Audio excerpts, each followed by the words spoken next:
Hey everyone, and welcome back to another video. And in this video, I'm going to show you how to run comps on Propwire. Now, this video is going to be particularly useful for individuals who want to get an idea of what their property might sell for using Propwire. So here I am logged onto my Propwire account. Now, this video is going to be short, sweet, and simple, guys. There's not going to be a lot of steps involved, so make sure to watch all the way up until the end. So once we log onto Propwire, we're just going to enter an example zip code right over here. So we'll just use one that I used previously for 97217. And once you enter a zip code, say county or state, you'll be given the amount of homes listed over here. So usually homes that are listed closer to the freeway are going to be a bit more affordable compared to homes that are away from the freeway. But the way I do it is that I click on this more option and then click on property filters. So if you're selling a single family home or you're looking to comp a single family home, you want to select single family home. Likewise, if you're selling a condo or townhouse, select condo or townhouse. So select the properties that closely align with what you want to get comped.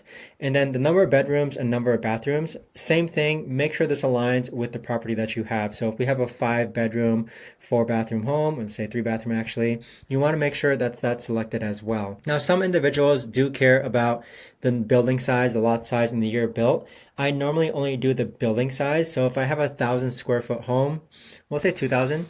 I normally do plus or minus 300 square feet. So we'll do max of 2,300 square feet, and we'll leave it at that.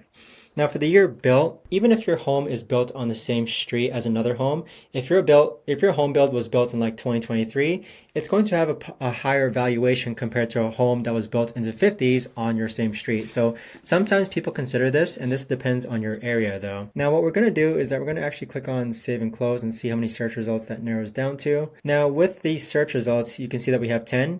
I do change it by lead types, and then I scroll down to MLS sold, and let's see if it pops up anything. So I think our square footage was a bit too high. So we'll actually do 4-bedroom and see what pops up from there. So we'll actually do 3-bedroom, 2 baths.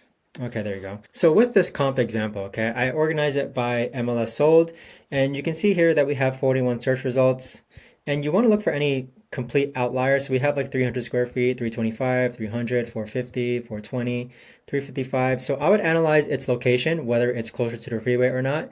And depending, you just want to be well known of any outliers that might occur when you're running this comp.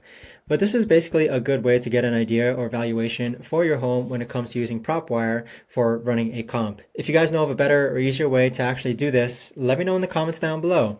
I would love to know. Thanks so much for watching, everyone, and I'll see you guys all in the next video.